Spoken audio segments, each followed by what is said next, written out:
My name is Griep, and I'm here with my mom, Michelle. So what I'm about to say was written by her, but I will be reading it on her behalf. The story I'm about to tell you is about my grandma. You can see holding the little dog there. Della Beale, who died this summer, not from COVID, but from the cruel and oppressive policies crafted by Governor Walz and executed by COVID policies of Jones Harrison Nursing Home. We want Governor Walz held responsible for these policies that killed my grandmother and others like her. Before I tell you how it played out with my grandma, let me tell you a little bit about her. Della Beale may have been 99 years old, but she was always the youngest at heart on her floor of the nursing home. While playing bingo, she'd call out for the win, even if she didn't have 5 in a row, just to score a bottle of root beer. If things were too quiet in the dining room, she'd blurt out "Hey everybody, let's sing to our arthritis," and everyone would join in. And that's what she did in her spare time when she didn't have visitors. Like all humans, Della thrived on relationships. Every week, she had loads of people come to see her. Her son went every Wednesday. My mom and dad spent every Saturday with her, usually doing crafts and eating her favorite treats. On other days, her grandkids came to write letters for her, play music, bring the dogs for a visit, or just take her for a spin around the nursing home. Like I said, don't let the 99-year label fool you. She wouldn't let anyone tell her to act her age. A vibrant, spirited 99-year-old. That was my grandma. Yet all that changed when her world was recklessly turned upside down last March. But let me rewind to a few weeks before Governor Walz's mandates imprisoned virtually everyone. On February 22nd, we celebrated my grandma's 99th birthday. 25 family members gathered in the billiard room at Jones Harrison for a wing-ding of a party. Della ate Chipotle, cracked jokes, opened gifts, had her favorite ice cream cake, and shot pool all afternoon. She laughed, engaged in conversations, and we all had a great time. And this picture is from that party. 1 month later, on March 19th, just before Governor Walz padlocked Minnesota, there was a notation made in my grandma's medical records that states, "Della has already become one of the most involved residents. She watched 9 to 5 in the Jones Harrison movie theater, went to yoga, sit and be fit, and helped with a Mad Lib. She attended Sunday worship services, chaplain chats, bingo, and concerts. She participated in several craft projects, helped tie and stuff a pillow, tied blanket for canines, and made tissue paper valentines. Due to recent recommendations from the CDC, group activities have been canceled for at least 2 months." And that's when the world stopped for my grandma. She was isolated in her room, put in solitary confinement, allowed no contact with anyone other than the staff, who must have looked like astronauts in their space gear. Now tell me, how is a dementia patient supposed to understand that? She didn't have a phone in her room, so she couldn't even talk to the outside world. When my mom called to check on my grandma, she was told my grandma was fine, but her calls were not encouraged because so many were trying to check on their loved ones that it was overwhelming the staff. Did you hear that? Yes. Overwhelming the staff? Now, I fully understand the staff's hard work, but that does not justify unplugging a vulnerable adult from their most important support team, their family. 1 month later, in April, we were told we could schedule a Zoom meeting with Della.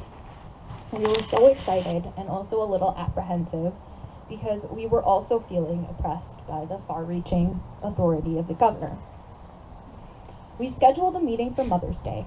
That meeting was a punch in the gut. Her hair, normally permed and curled, hung in her eyes. She didn't know how to look at the screen, and the aide did nothing to help her out.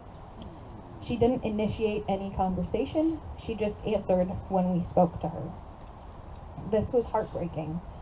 She needed to see us in person, not on a screen.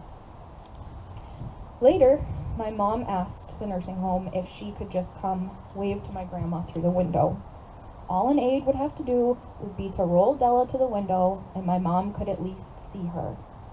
Other nursing homes allowed these kinds of visits, but not Jones Harrison. The reasoning? If they allowed this, then everyone would want to do it, and they couldn't accommodate that. But they said to be patient, they'd have outdoor visits soon. Finally, in June, our hopes came true. We could have a face-to-face visit outdoors. Disappointingly, the very first available slot was in July, so undaunted, we took it. My mom and my brother went to see her, and that is from that visit. My grandma couldn't recognize them because she was 6 feet behind a fence and plexiglass jail with a mask fogging up her glasses. My mom and brother were commanded to stand back another 6 feet on their side of the fence. Even shouting, they don't know if she heard, and with masks, could she even tell who they were? 6 days later, my mom got a call from the nursing home saying that Della had stopped swallowing. When asked when that condition started, the nurse said the day before. The nurse also said my mom would be allowed a half-hour compassion visit. My mom asked what in the world that was. The answer came back that Della was actively dying. Dying, and all they would allow would be 2 people for a half-hour visit. What are we supposed to do at that point? Roll a dice to see who got to say goodbye? We all pleaded with the nurses and administrators that my grandma should not die alone. We should be allowed to be there, to hold her hand, to tell her we love her, but the nursing home establishment was unyielding about their policies. God forbid that Della catch COVID, even though she was already dying. And you know what? When my mom did go see her for those 30 minutes, she found my grandma still wearing the same clothes from 6 days earlier, with food stains crusty on the fabric.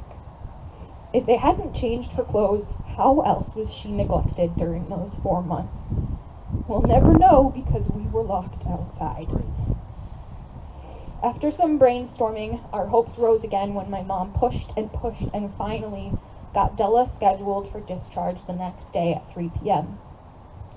On that day, with a hopeful, sad anticipation, we made the house ready for the hospital bed and other hospice equipment.